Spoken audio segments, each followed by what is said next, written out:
Et yo tout le monde, j'espère que vous allez bien. Aujourd'hui, on se retrouve pour une toute nouvelle vidéo. On est actuellement le 2 avril 2025 et on va analyser le marché comme d'habitude. Aujourd'hui, rien de spécial à annoncer, donc on commence plus tarder, c'est parti. Donc actuellement, on est sur le Bitcoin et comme vous voyez, on a marqué un gros rebond haussier depuis la zone OTE. Je pensais qu'on allait descendre plus bas, mais bon, on a juste touché et après on est reparti directement. Donc on marque de la force malgré qu'il y avait quand même beaucoup de liquidités à aller chercher, donc à voir ce que ça peut donner. Donc, regardez, la zone OTE, donc de tout mouvement, elle ressemble à ça. Et vous voyez, on est venu pixel. Donc ça, c'est ce qu'on avait fait sur les quelques derniers jours. Maintenant, donc, déjà, on va supprimer cette alerte, ce sera beaucoup plus joli pour nous. Maintenant, ce qu'on voit, c'est qu'on marque énormément de force, surtout dans les dernières heures, où on a vraiment pété cette barre.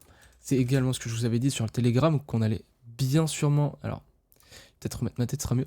Qu'on allait bien sûrement, en fait, re-aller bien plus haut pour tout simplement venir chercher la fameuse zone OTE qui se située ici, que je vais vous tracer directement. Hop, donc la zone OTE de ce mouvement baissier. Donc, si on continue notre tendance baissière, et que bah, du coup on se fait rejeter sur cette zone OTE là, on va avoir comme objectif principal d'aller chercher ici, donc bah, déjà plus bas qu'ici, et d'aller chercher la zone OTE de ce mouvement là. Donc on va aller chercher un peu plus bas, voire descendre bien plus bas. Mais moi je ne vois pas ça, et d'ailleurs je crois qu'on est en train de le confirmer, en tout cas c'est pas sûr. Je pense plutôt que on va casser cette zone OTE, on va enfin pouvoir rebondir bien dedans. Donc rappelez-vous, ça c'était la zone OTE, donc je vais me mettre en 4 heures. Donc ça c'était la zone OTE de tout notre mouvement baissier depuis là-haut. Alors, est-ce que c'est depuis là-haut ou depuis là? Je vais vous le dire. Non. Donc c'était bien tout le mouvement baissier depuis là-haut. Donc on avait réagi 3 fois dessus avant de rechuter. Et là, je pense certainement qu'on va range un peu dans cette zone OTE et cette fair value gap en daily. Et ensuite, qu'on va aller péter, aller chercher les liquidités qui sont restées bloquées en haut. Donc, pourquoi pas avoir un mois d'avril qui serait donc assez vert, malgré tout le rouge qu'on a eu depuis le début de l'année. Et je pense que ça pourrait être hyper bien pour les alts, relancer une mini alt season. Mais je pense pas non plus qu'on repartira en bull run à partir d'ici. Et je suis même pratiquement sûr, parce qu'on a quand même une tendance qui reste à la fois baissière et qui confirme, quoi. On n'a pas vraiment eu un vrai bottom. Après, si on n'a pas clôturé en dessous, ça veut potentiellement dire pardon, qu'en en fait, on a tout simplement un rebond et qu'on a trouvé le bottom, en tout cas le bottom avant qu'on repasse en bear market en 2026. Et en vrai, en y réfléchissant là, en vous le disant, c'est vrai que ça pourrait être logique que en fait on n'est pas clôturé en dessous, justement parce qu'en fait on est sur un bottom ici. Mais personnellement je pense pas. Je pense pas parce que on a encore la zone OTE de tout le mouvement ici à aller rechercher. Donc quand on le trace, ça nous donne la target entre les 72 200 et les 62 000 tout court. Voilà, donc je pense personnellement, avant vraiment de redécoller, d'aller faire un nouveau APH, un nouvel ATH, il faudrait déjà qu'on vienne réagir là-dedans. Voilà. C'est ce que je pense. Sinon, si dans le cas où on arrive à péter cet ATH, je pense pas qu'on irait continuer le bull run et qu'on irait au niveau des 130, 150 000. Parce que du coup, on l'aurait fait un peu prématurément. Et donc, à la limite, on le dépasserait. On irait aux 120 000, voire allez, 125 000. Mais après, on retomberait direct. Et on fera une espèce de double bottom comme en 2021. Donc, on ferait un espèce de truc, voilà, comme ça. Et même, je trouve que la correction n'est pas assez forte pour faire un truc comme ça. Moi, je pense que vraiment, on peut faire un truc comme ça, qui aille même un petit peu plus haut, pour vraiment ressembler ici à 2021. Et je pense qu'on se localiserait plutôt autour des 140, 150 000 avant de retomber. Voilà. Donc ça, c'était pour du coup le long terme. Mais en tout cas, court terme, je vois très mal le BTC faire un nouvel ATH. En tout cas, continuer le bull run. Enfin, ce qu'on appelle le bull run, la phase haussière. Voilà, donc, globalement, ce qu'il y a à retenir, c'est que, bon, bah déjà, ça, on va l'enlever, c'est que, court terme, il faut bien surveiller cette zone-là. On a une fair value gap, donc en 4 heures, qui peut être assez intéressante à short. Donc, bam, on a double fair value gap, d'ailleurs. Là, on est en train de faire une IFVG. Donc je pense que là, on va surtout partir sur un... Alors, je sais pas... On va surtout partir sur un rebond et on va aller chercher la prochaine zone OTE. C'est surtout ce que je pense actuellement.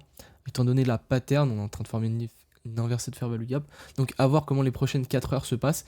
Est-ce que donc on est en train de mécher au-dessus ou est-ce que on va s'en servir de support après? Ça c'est surtout ce qu'il va falloir regarder. Donc je ferai une update sur le groupe Telegram. D'ailleurs n'hésitez pas. Le lien il est dans la bio et dans la description. Et donc si au-delà de ces 4 heures, on a fait plusieurs bougies au-dessus et qu'on vient petit à petit se réappuyer dessus pour redécoller, bon voilà, c'est confirmé. Par contre, si dans les 4 heures, donc la bougie, elle a commencé à 14, elle a fini à 18, donc si à 22 heures, donc on va dire 22h30, la bougie a du coup clôturé en dessous et qu'elle a fait juste une grosse mèche ici, ça compte pas comme une clôture et donc on n'aurait pas une IFVG mais on aurait une FVG. Donc d'ailleurs je vais la laisser en FVG parce qu'elle n'est pas encore confirmée. Et donc pour l'instant on attend. Également si on clôture au-dessus de la zone OTE en 4 heures, bah, ça veut tout simplement dire qu'on va aller chercher la prochaine et target au-dessus. Parce qu'également on a laissé plein de liquidités ici. Et comme je vous ai dit, on a les liquidités jusqu'au 97-98 000 à aller chercher. Ce qui correspondrait à la dernière zone OTE. Et donc un rejet ici, ça me paraît pertinent pour ensuite aller target les 65-70 000. Et c'est là où ça ferait un fake pump et tout le monde abandonnerait, capitulerait une dernière fois sur le Bitcoin et se dirait bon bah là c'est vraiment mort, on reviendra plus jamais plus haut. Et c'est ce qui me permettra de me dire que bah, en fait c'est là où le bull run va vraiment commencer. C'est là où on va voir les personnes qui vont avoir le mental pour rester jusqu'aux 65 000 après une chute aussi grande.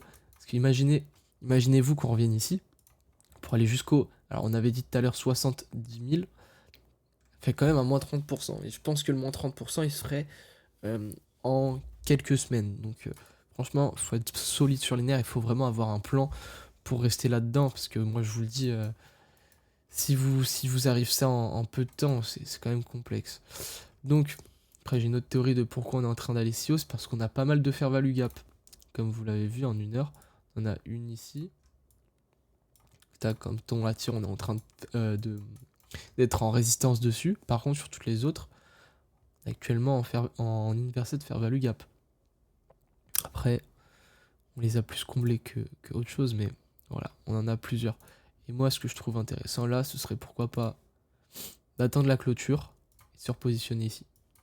Avec bien sûr, hop, un stop loss ici et un take profit du coup qui serait dans la zone OTE de tout le mouvement et surtout en dessous de ça pour venir chercher les liquidités qu'on a là. Donc moi je pense que je targeterais ces liquidités là. Ça nous ferait un trade à 4.4 RR, ce qui serait plutôt pas mal. Mais on va pas s'avancer dessus, surtout que franchement là, on a encore rien. Hein. Vous voyez la fair value gap, on est en train de réagir dessus, on va voir. Excusez-moi. Donc pour l'instant j'enlève ça, mais sachez que je pense que là il y a vraiment un short à venir chercher, un vrai short. Donc on va noter la zone OTE également, comme ça fait pas fouillis. Mais donc voilà le plan, donc si on résiste à cette zone, on va dans cette prochaine zone, avec un potentiel short entre la fair value gap et la OTE. Si on résiste à cette zone, prochaine zone, et ainsi de suite, et on a du coup des potentiels de se faire rejeter à chaque zone, mais aussi de rebondir. Donc c'est ça qui est assez compliqué, c'est pour ça qu'il faut attendre bien souvent des confirmations. Donc, si imaginons là on se fait rejeter, bam, qu'on fait un truc comme ça, et qu'après on remonte, bah, moi je prendrais la zone OTE du rejet, avec potentiellement une fair value gap ici qui pourrait être intéressante à aller chercher. Et c'est pour ça que c'est important de ne pas rentrer précipitamment, il faut bien attendre la confirmation d'un mouvement pour pouvoir avoir le moins de chances possible qui se retourne tout simplement. Ensuite sur Ethereum, alors déjà on va aller voir au niveau des CME parce qu'il me semble qu'on avait fait, voilà, on avait fait un gap, donc ce gap là il a été comblé, c'est pour ça que j'avais annoncé un rebond. Également c'est pour ça que alors le rebond je l'avais call mais je l'avais pas call aussi haut. Je pensais juste en rebondissant après on y allait. Voilà, ce que je voulais dire c'est que bon, zone OTE, en plus de ça on avait la confluence du gap CME ici, donc on allait forcément venir combler, donc un trade assez facile à prendre maintenant. maintenant on va voir comment ça va se passer. Niveau de la Bitcoin dominance, bon bah on monte. Ça me fait assez rire parce que je suis dans plusieurs groupes Telegram, plusieurs groupes Discord. J'aime bien avoir bien un univers bien rempli au niveau de la crypto. Et c'est hyper drôle les gars parce que c'est hyper drôle parce que il y a un mec qui me disait non, elle fait que descendre la Bitcoin dominance, c'est hyper bien. Je dis attends, ça tu trouves que ça descend? Il y a des gens franchement ils analysent avec leur cul, hein. C'est abusé. En tout cas voilà, la Bitcoin dominance qui remonte, moi j'avais quoi? Je pense que on va revenir tester une dernière fois ce canal haussier.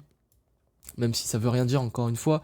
Mais je me dis moi, franchement, on a fait le canal, bam bam bam, on est sorti, on est venu pullback.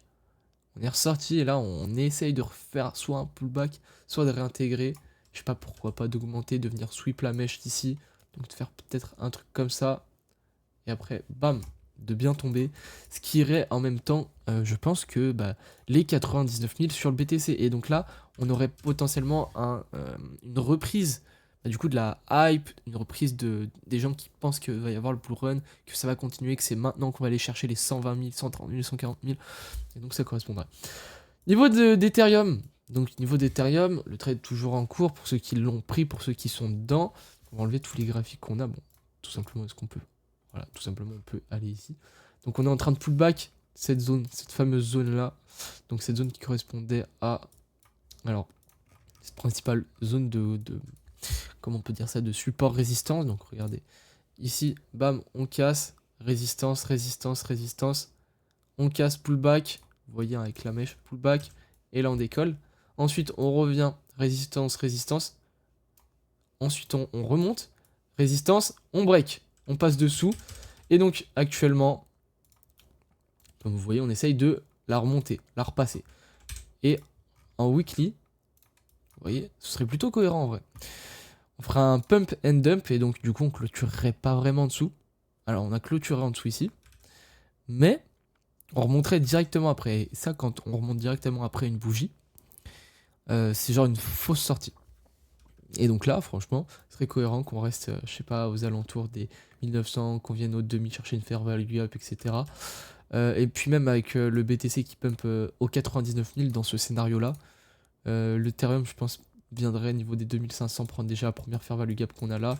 Et pourquoi pas à la zone des 3000. Donc, dans le cas où il retomberait, en même temps que le BTC à 65 000, on viendrait à la limite chercher cette bande, à la limite traverser mais faire une grosse mèche, puis remonter et réintégrer comme on l'a fait en weekly. Donc faire une bougie rouge, ensuite remonter, réintégrer. Donc à la limite, ça moi je le vois bien. À la limite, et je crois que je vais même garder ce dessin pour voir si ça se trouve dans 3 semaines je vous le ressors. Et j'avais clairement raison. On a combien de temps de vidéo? 13 minutes, purée, ça commence à être long. Donc maintenant on va aller voir Other et après je vais vous laisser là-dessus. De toute façon, il n'y a pas besoin d'aller voir non plus les alts. J'en ai pas trouvé d'intéressant.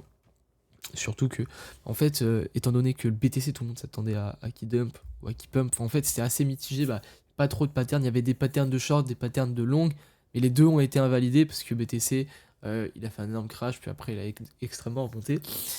Et également, j'ai pas eu trop le temps de regarder ce soir. Moi, ce que j'ai regardé, c'était hier soir, donc je sais pas depuis, donc je vais pas parler dessus. Niveau du coup de la chart Other, comme je vous ai dit, on avait break, pullback, et là on remonte tranquillement. Donc ça c'était après avoir été au 250. Et donc je pense que ça correspond aussi à la zone OTE. Donc voilà exactement, zone OTE du mouvement, bam, on réagit bien dedans, on remonte, on a du mal à remonter, on remonte, pullback, et après, bam, je pense que là, si bien sûr dans le scénario BTC arrive à tenir cette zone OTE, je pense que là, bam, on va aller rechercher, soit on va rechercher du coup cette fair value gap qui correspondrait peut-être à la zone OTE de tout le mouvement baissier ici, soit bah, en fait on va tout simplement venir, bah, on va casser à la hausse, tout comme le Bitcoin. Voilà les gars, en tout cas, si vous avez des questions, n'hésitez pas dans les commentaires, des remarques, n'hésitez pas non plus. Il y a quelqu'un qui me faisait la remarque comme quoi, et même c'était pas le seul, j'avais une orthographe de merde tout simplement dans les titres, etc. Et ben il a complètement raison les gars. C'est pas vraiment quelque chose dont je fais, dont j'accorde de l'importance parce que pour moi l'orthographe c'est, en fait c'est rien tant que tu arrives à comprendre le mot. À la limite tu changes le son, y a pas de souci, mais quand, enfin bref, quand on se comprend, dans ma tête c'était qu'il y avait pas de souci, mais étant donné que la chaîne commence à prendre de l'ampleur, que mon but c'est quand même de la croître, ce serait d'éviter au maximum les red flags, donc je vais changer. Mais en tout cas, c'est hyper important, les gars, le feedback, qu'il soit positif ou négatif, tant que ça permet l'amélioration, il n'y a pas de problème. Et sinon, il y a une grosse annonce qui arrive sur la chaîne, donc soyez à l'affût, je pense que je la ferai vendredi. Et également un petit concours qui se prépare en partenaire avec une plateforme que je vous dévoilerai, du coup, vendredi. Et vous pourrez tous participer, bien entendu. En tout cas, les gars, c'était un plaisir de faire cette vidéo. Je vous laisse là-dessus. C'était Albin. Ciao.